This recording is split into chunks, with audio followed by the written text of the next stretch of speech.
Alright, chat. Let's look at a fun. Well, okay. This might be a funny. Eki, I'm afraid this may be painful for you. So, Eki, I will apologize in advance. This may be pain. You may experience pain. Chat, which videos does Eki experience pain from? Do you like the thighs?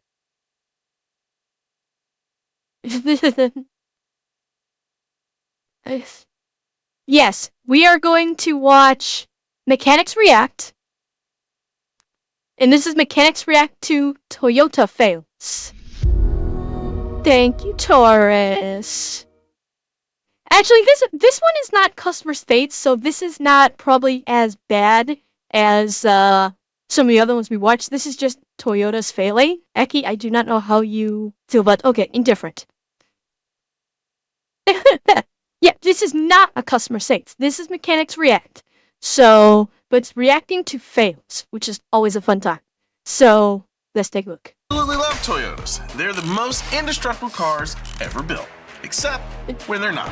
So I'm here with one of the best Toyota Lexus mechanics in the business, Paul Meeker. How you guys doing? Good to have you, buddy. We're gonna break down what really happens when a Toyota breaks down. First clip. Okay. At this moment, the engine blows. Oh what? No, is this the GR? Yep, that's a fire. Oh, goodness. Oh, goodness. Oh, and caught a fire. Oh, wow. Have you seen I've heard the stuff about this? Yeah. Oh, wow. So, if you haven't caught up with what's going on in recent news, the GR Corollas, these cars are burning down. I think 2 within 2 weeks have burned down. Exactly. And then Toyota is ducking warranty claims after 2 GR Corollas go up in flames. Fuck. So Toyota is saying, not our fault, that our cars explode. Yeah. You seen it? Was it, Eki? Was it within a Toyota Corolla GR? Was it with this particular model? Really? And Toyota's not gonna do, and Toyota apparently is trying to not fulfill warranty claims on it. That ain't good. denying the warranty. Yeah. What's with that? I don't know. I mean, it's, you know, because computers are so smart now. They said the guy was, at one time, was doing 85 miles an hour. Right. They blamed the car burning down on his tires not being able to exceed 80 miles an hour, which the tires that come on the car are rated for that. And he doesn't have... Okay. I need some help here. Other than, like, donuts, like temporary spares, which I know are not rated to go above, I think, like 30. What fucking tire is not rated to go above 80 miles an hour? I've never heard of that before. Like I said, other than, like, a temporary donut tire. Eki, is there such a thing as a tire that is not rated to exceed 80 miles per hour?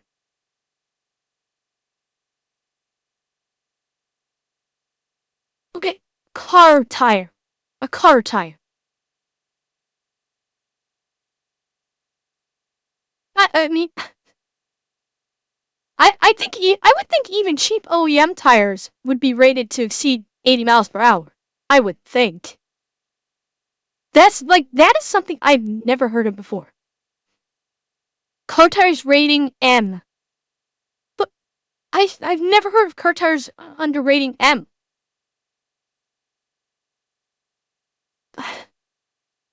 Put on smart, maybe? I don't know. This, like, I do not know, but this is a new one I've never heard of before. Aftermarket wheels, I don't think. I don't know. It's filling that fender well pretty good. I mean, those look like... It's a fault with the engine's fuel injection system in the piston cylinders. Excess fuel will cause backlog if a spark happens. Well, Picasso. Yeah, which oh, thank you, Taurus. So yeah, it's like the tires don't even like the tires is an excuse. There's no reason why the tires would cause the engine to ignite. Leo, it wouldn't. That's the point. This is Toyota trying to get out of needing to basically replace a $60,000 vehicle on their dime instead of the customers. That's what this is. It's Toyota pulling some chick. Thank you, Kendrak. Thank you. Do you like my new gifted sub animation? Those look like all seasons. I mean, he's got a decent tire on it. They look like they're bald at least. It's okay, It doesn't Eki. really matter, right? No. Most tires, I mean, they The don't tire has make, nothing to do with the car burning. right. They don't make tires that can't handle 80 mile an hour anymore. You know, like, they don't, yeah. like what the heck? So what do you think about this, Paul? The Corolla GR, Kaibo. Not a base model Corolla, no, but a Corolla GR, which is a high performance one. Maybe. I mean, they should just warn you. I mean, give the guy a car. 2 incidents, I mean, it might just be a freak accident. Yeah. I mean, or Geronimo's- incident, but who knows? I mean, I'm doing a lot of pausing here. Geronimo's, a tire might cause, perhaps maybe a tire might cause a fire in, the wheel well with the brakes or something. It wouldn't cause the engine to burst into flames. It would, because that's where it originated. It originated in the engine, not the tires. So if it started with the tires and then the fire spread to underneath the engine, maybe. But the tires igniting would not cause the tires catching fire would not cause the engine to catch fire. Cheer 100 asking ChatGPT-4 about the Tesla issue. It agrees the whole situation seems to bring up serious Fourth and Fifth Amendment questions and would require legal challenge to enshrine what authorizations police forces do and do not have in claiming video footage from cars not associated with the criminal act. Yeah, well, that's what I said. There needs to be these challenges. And Taurus, thank you. 45. Okay, so Toyota's trying to get out of basically buying someone a $45,000 car, not $60,000. I mean, if more happens, it's definitely going to be a problem. But yeah, we don't know. There's no way to tell. 2's not enough. Let's hope it's not another floor mat recall. On to the next clip. Oh, speaking of Tundra. Uh-oh. That don't sound good. It's got a little rattle. Just a little rattle. All you got to do is change the oil. Be good. All right, so we all know that they did recall this, but what exactly is the issue?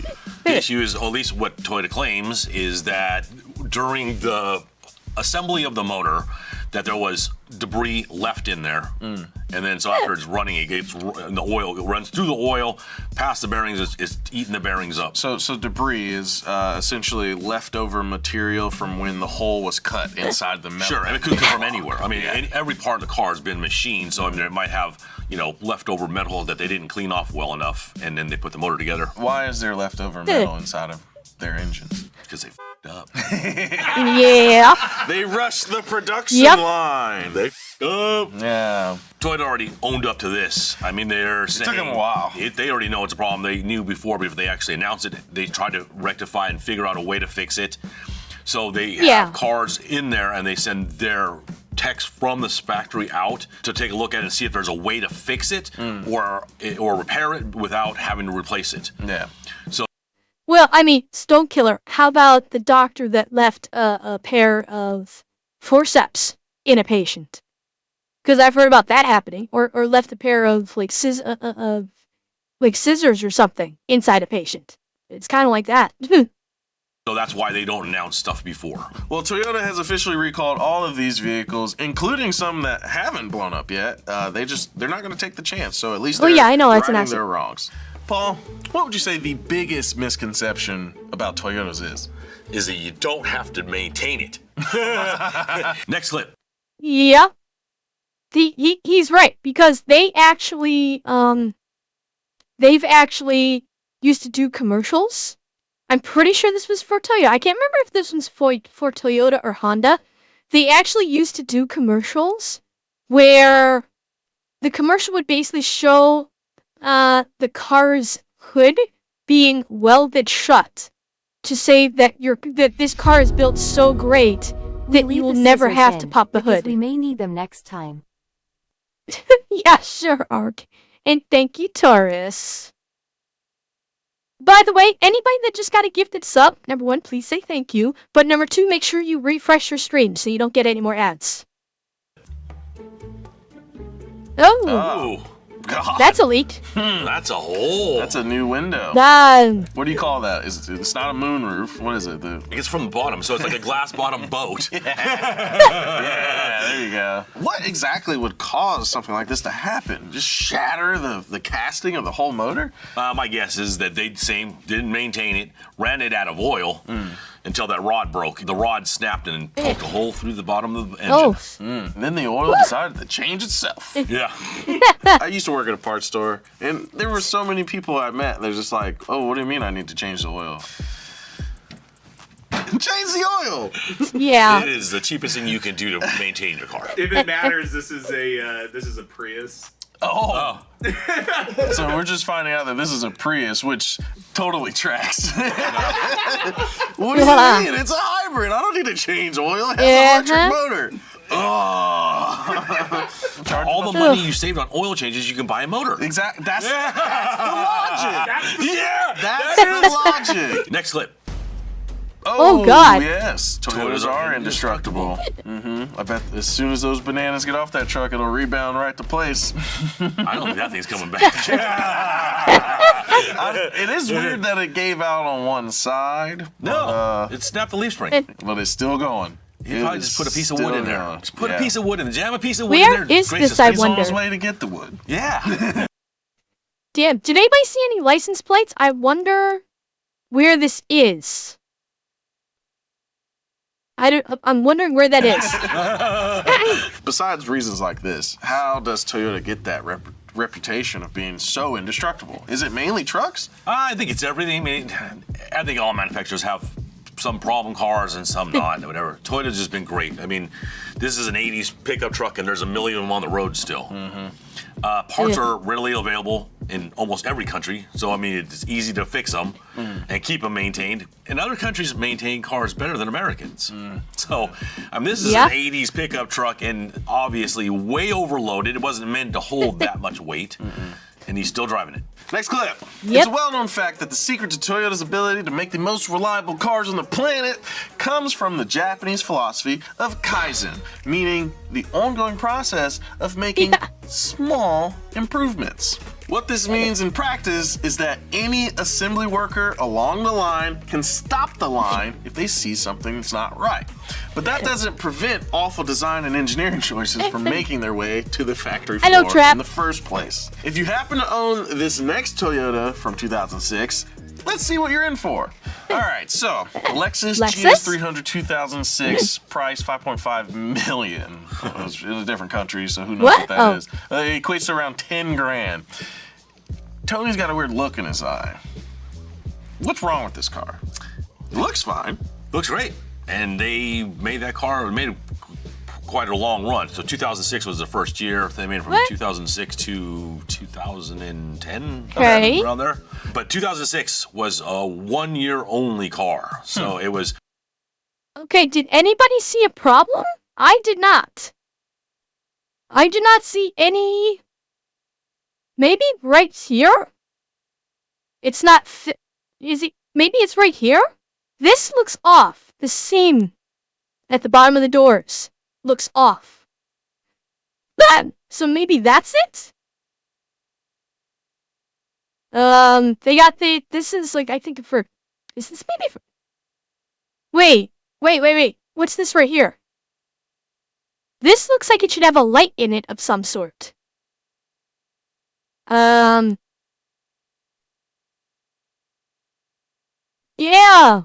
Look at this right here. This looks off.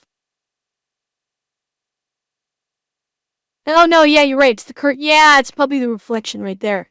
But I'm wondering if this maybe? I don't know. Yeah, it could be. Yeah, it's the gap looks like, look at this right here. The grill. Look at the grill. The grill looks like it's pushed in. The reflection is like wavering. It's not smooth.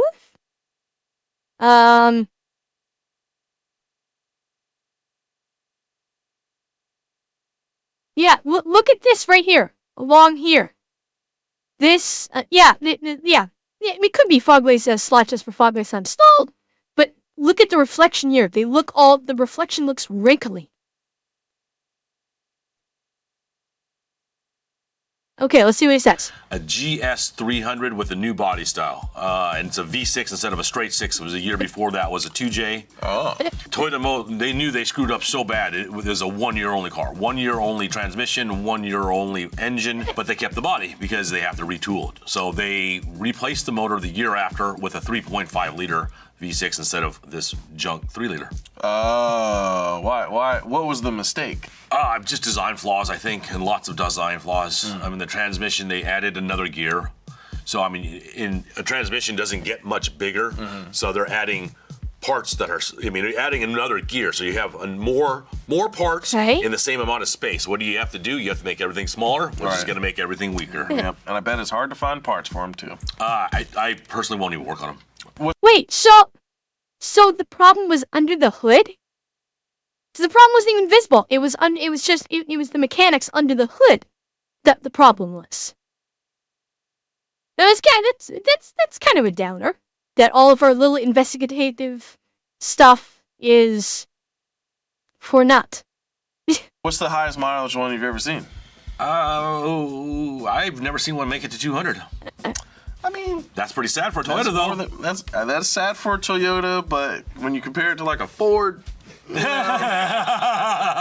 good.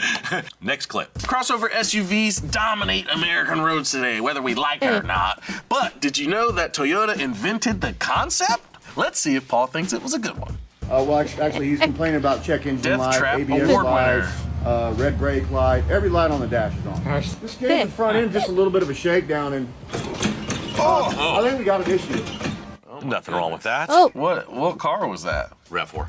Oh, you already know. Hey, what happened? Those are wheel bearings. Oh, yeah, that's what it seems like. Yeah, it's any car. It doesn't matter. Just neglect. Yeah, neglect. And probably some Like hard I said, driving. it's a Toyota. Don't need to do anything. I don't know how you have two bearings go bad at the same time. That's why I'm thinking. That's not so much a Toyota fail. That's not like a Toyota thing. That's just any car's wheel bearings can go. It's not so much of a Toyota fail. Yeah. That's why I'm thinking it's a curb. RAV4s now have become hipster cars, especially early ones. Oh, yeah. I mean, these guys want the two-door, short wheelbase, and they're funny looking. Yeah. But I mean, the hipsters love them, and they're selling for big money. I mean, these guys are buying $8,000 for a car with 250,000 miles on it. I saw one on Instagram for sale the other day, and honestly, I thought about it. Oh yeah, last chance. Next clip. Well, yeah, you should feel way before it gets to that point, but then again, it's fuck it. I'm just gonna run it till it stops, because either they're lazy or they don't have the money to fix it. Because wheel bearing fix is expensive. That's not cheap. You're looking at a couple $100 for each wheel bearing that you have to get fixed. For two wheel bearings, potentially speaking, that's like I'd say two wheel bearings. You're looking at what, $600 to $800 fix there, perhaps. If I'm remembering my pricing correctly, it's not cheap. 22 RE.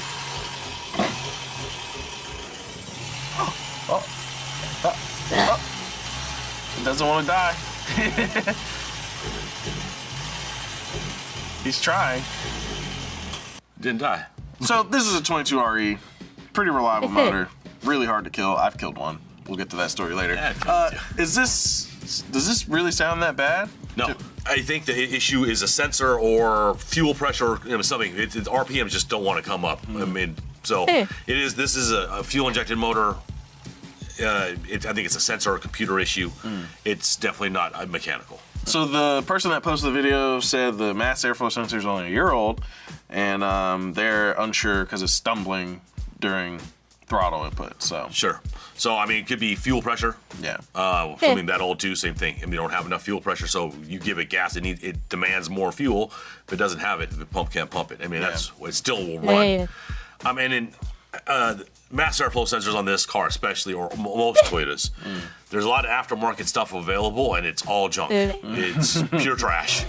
I'd rather go get a used one from a junkyard than a brand new one that a remanufactured one from some manufacturer we have no ever heard of. Right. So, even though he changed it, I would probably change that again.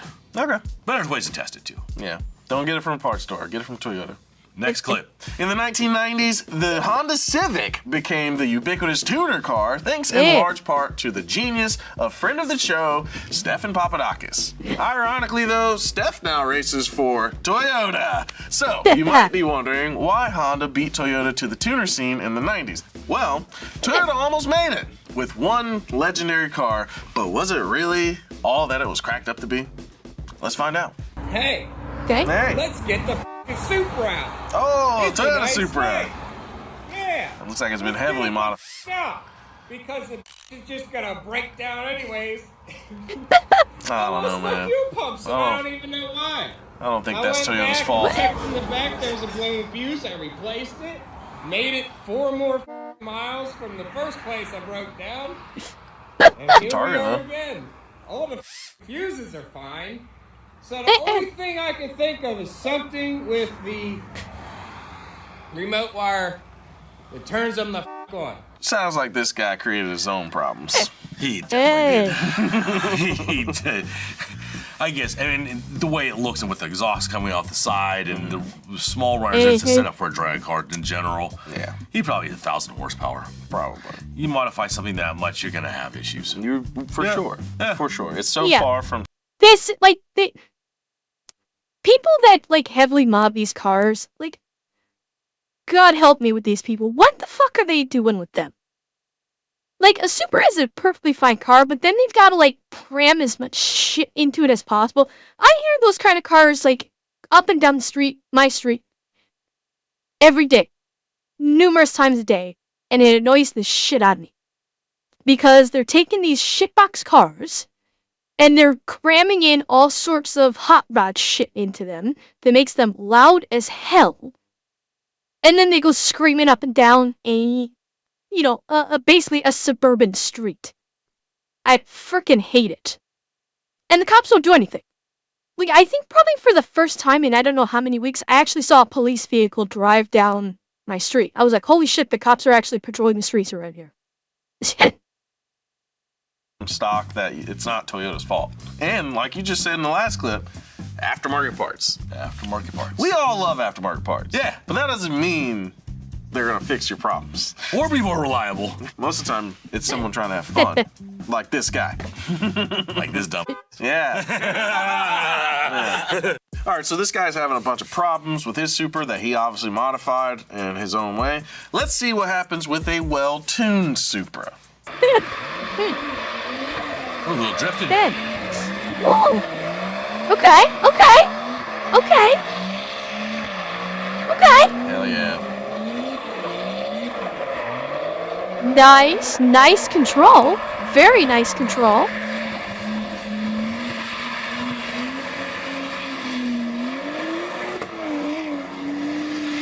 There's a Nice. reason why everyone screams, Damn. "Got a Supra!" whenever they see one. Yeah, he's driven that car a few times, huh? He had a lot of car control going on there. That is some really good control over that vehicle. That man is a professional. He is a professional. That was slick. Look like it. Dude's definitely put some miles in that car, and he understands it very well. Next clip. All right, so we're under a car. I see a little bit of red. Some coolant. Hear Yep. a little bit of a click. Ooh. Uh-oh. Hear that winding down. What is that? I think something fell or came apart in between the motor and the transmission. So the flywheel cracked. I've seen that happen. Bolt come loose, and it actually rub somewhere inside. Oh. There's coolant, or is it coolant, or is it Looks like trans trans fluid? fluid. Looks like automatic transmission fluid. So yeah, something's in between the motor and the transmission came apart. So what is actually making that noise? I don't know. Flywheel, my guess. Flywheel or Yeah. bolt came off, or There's only one way to find out. So Take- Yeah, it's like that. I remember it being referred to as cherry juice. That's transmission fluid. I don't think coolant is. I guess I've heard that. Like I think you guys mentioned before that some coolant is red, but it's not often that there will actually be red coolant. It's typically like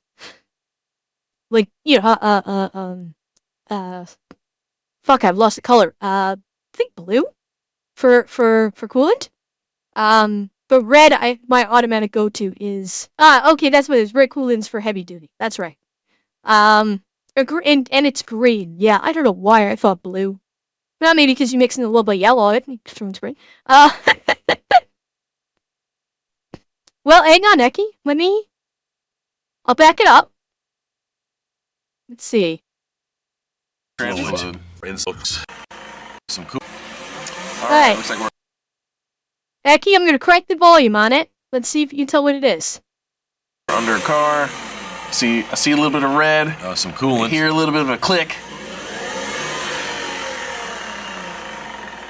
Ooh. You hear that winding down. Any ideas, Eki? Did that extra audio help at all? Any ideas? Or is it things in between the motor and the transmission? Oh no! That's how you're gonna find out what's wrong with it. Are there any transmissions grinding? that Toyota has made that okay. people should avoid? First generation RXs is worthless. That transmission, and like I said earlier, 06 GS300, kind of anything in 06 that was rear-wheel drive. Sounds like Toyota's got a good rap. I picked the wrong car to fix. They don't need to be fixed, and that's what everybody else says, right? They don't need to fix. Yeah. I should have worked on BMW. Then you'd be too busy. Next clip. Oh. Ah, yes. Jeremy Clarkson going down the stairs. Is it the Hilux? It's damaged my spine quite badly. Okay. This has got to be their Hilux. I'm guessing this is their Hilux torture test. Yeah, that Nick was talking about, where they actually blew it up. Like they actually put it on top of a skyscraper, blew up the skyscraper. It came all the way to Earth, and they still were able to start it. Yeah, battery's good, radiator's good. I'll buff out. That's going to Oh, drown yes, my I car. remember this. I remember this Well, too. when will I be able to get it out again? A few hours. This fires right up. Oh, yeah. I've seen this video a few It's times. so good. Everyone watched it. Everybody's seen it. Yeah, you've had to have seen this. My wife has seen it. She doesn't give a shit about cars. Hilux. That's the same motor we were talking about earlier. Depending on the year, but it's either a 20R or 22R, based on the same block. Just displacement's a little bit different. It is Toyota's. I mean, their flagship motor, or what do you want to call it? But it's just a great truck. Yeah, it's a really good truck, really solid frame. Like, No frills. no, nothing. No crazy. comfort features. Nothing. Nope. Mechanically, none of what they did would really damage it except for the water, I would say. Well, even that is obviously still got it running. Oh, that and hitting a tree. I mean, come on. Running it, that's probably why they pushed it off to the side and hit the headlight instead of straight in the middle to ruin everything. So pretty big bull bar on there, though. Yeah. Well, but they're also forgetting about the part where they stuck it on top of a building, blew up the building, it came crashing to Earth and still fired. Bull bar's pretty good. It's a sick truck. Yeah. And they could probably still sell that. So why does Toyota refuse to sell the Hilux in the United States? Because you know of this, the Chad. chicken tax. You know, that thing that created the Subaru Brat. The chicken tax was a tariff imposed by the U.S. We on already imported know light this trucks because in we watched Nick. 1964, as a retaliation for the European countries putting tariffs on American chickens. So our chickens got tariffed, and out of spite, we made light trucks more expensive to import. Dratingos, the Hilux is basically a cheap Makes total truck sense. I don't know. that you Today, can put through overall hell. industry tariffs are at a record low of 2%, but the damn 25% chicken tax on light trucks and SUVs is still there. You can thank the lobbyists from the domestic auto industry for that. So if you want to see the things like the Hilux sold here in the United States of America, please bully your local congressman today. We all got which will not do a fucking thing. Because if the auto industry says keep the tax up, the congressmen are going to listen to the auto industry and not the people. So bullying your congressman will not do a fucking thing but waste your time. Phones, give them a call right now. Do it now. Do it now. Next clip. 96 Toyota Celica, $21,000. For $21,500. It's a 1996 Toyota Celica. Dude, that's a GT4. And you'll soon see why. Like, I get it. It's got 131,000 kilometers manual, and it's 1996 Toyota Celica. Here's someone front end picture of it. It looks like Bullying it's my all local original congressman still, makes really, me so feel I'm not good though. It's a hollow good feeling, Jesse Christopher. That's the thing. It's a hollow good feeling. What? Canada? Is this from Canada? Oh yeah, driven 130 kilometers. That's Canada. Here's someone front end picture of it. It looks like it's all original still, really. So I'm not really seeing anything that's making it like 21 grand. Like, dude. So what do you guys think? Is it worth it? Try and drive. Okay. England. Okay, that's not Canada. That was England. That was a British car. Okay. That guy was completely wrong. I think this is rage bait. Yeah. Because someone that makes automotive content would know what they're looking at. You know? Yeah, it's a JDM car. Yeah, I think he's straight up just making people mad. Actually, no, you know what? That could be a Canadian car because you know what? I have seen cars in North America that are not British cars, but they have the right side steering. They do have the steering on the right side. So that actually could be in Canada, not in the UK. So it's possible. This is a Celica GT4, which is a rally car. Yep. Very world renowned for being really fast and good. Homologated car. All-wheel drive, manual. This is a great spec. Yeah, 4-cylinder turbo. Yeah. 135,000 kilometers is not that much. Oh yeah, specifically imported kind of. For the year, especially. I personally probably wouldn't pay $21,000 for it either, but I mean, he's somewhere in the ballpark. Yeah. For a collector, great car. Next clip. This guy. That guy, next clip. Something you see on the internet today quite a bit are people claiming that Toyota's reluctance to embrace the EVs is a sign that green energy cars are dead in the water. So Toyota is investing heavily into alternative fuels that can be distributed just like traditional fuels. Let's see how that's working out for them. So I'm currently Dark side of owning a Toyota Mirai. I live in San Jose, and all the hydrogen stations are offline right now. Yeah. So I had to drive all the way around 50 miles, 40 miles to Oakland to fuel up. So that's what I'm doing right now at 12 a.m. And it cost me around $80. Cheap, actually. This is what it's like for a hydrogen car. The nozzle's frozen. Okay. I have to wiggle it out of there so it frozen to my car. All right, so the Toyota Mirai, that's their Hydrogen fuel cell car project that they focused on for a while. And I think Toyota. I think it's either Toyota or Honda. It could be Honda. Are actually delving back into the hydrogen fuel cell technology. They just opened I want to say it's a research facility to once again revisit the hydrogen fuel cell technology. It is Toyota. Okay, yeah. So they are looking into trying to bring it back. Because hydrogen fuel cells, to the best of my knowledge, is probably out of all of the available engines, gasoline-powered engines, hybrids, EVs, and then hydrogen fuel cell, hydrogen fuel cell is the only one. If you want to make your congressman do something, you have to bribe her. I mean, lobby them with more money than his corporate bribers. Lobbyists. True story. But when it comes to seeking out like a green energy car, the hydrogen fuel cell technology, to the best of my knowledge, is the only actual viable, truly green energy source. Because with EV cars, yeah, the cars are not producing pollution, but the power plants are having to produce more pollution than normal to feed energy to the charging stations. So it's you're replacing you're removing one CO2 emission source, but replacing it with an increase in another one. Now, hydrogen dangerous, have to be stored at many thousands of psi, can't have a metal... Well, yeah, Wolfie, I mean, yeah. Yeah, exactly, and the Toyota's overtaxed. But that's why I said they've opened a plant to revisit it to see if they can better fine-tune it. Okay.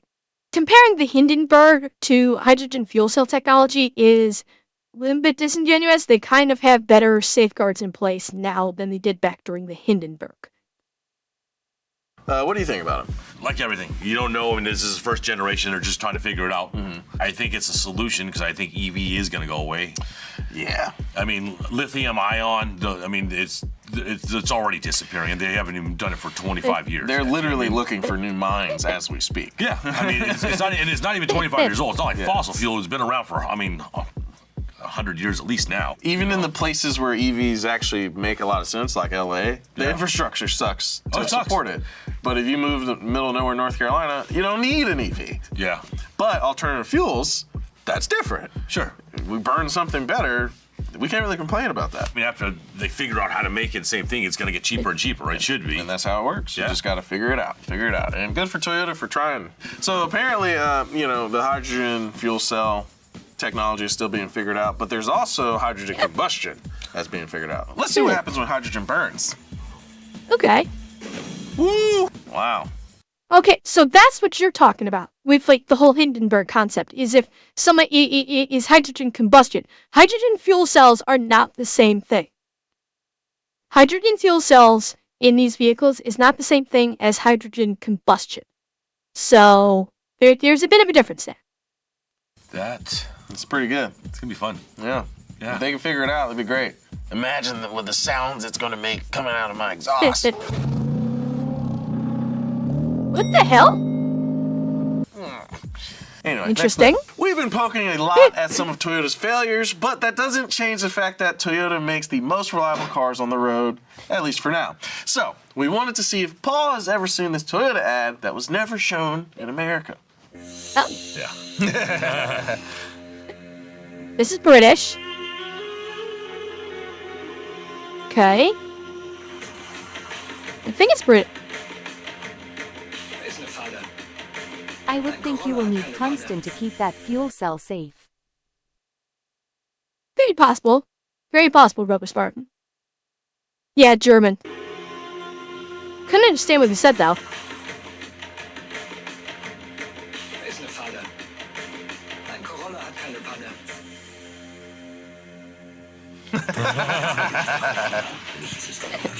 I wish I could understand them.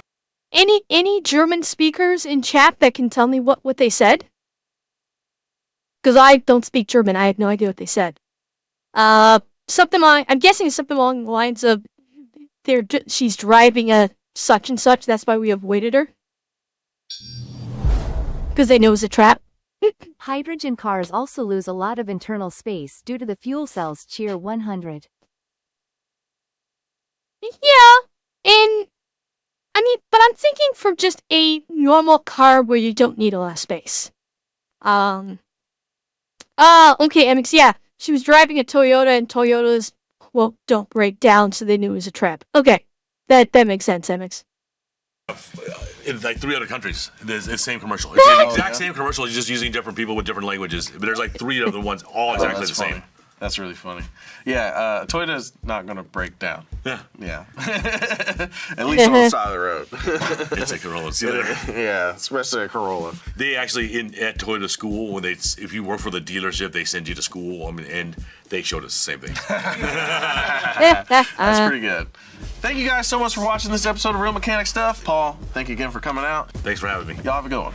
Hi. Thank you for calling the office of Congresswoman Camwalker Dove. We are unavailable to take your call at the moment, but please leave your name, number, and a brief message after the beep, and we will get back to you as soon as possible.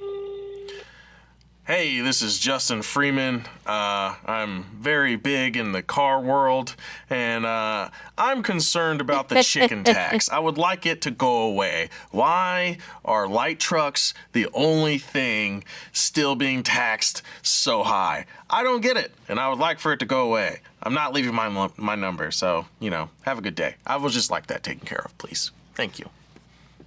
Call your local congressperson. Let them know the real problems.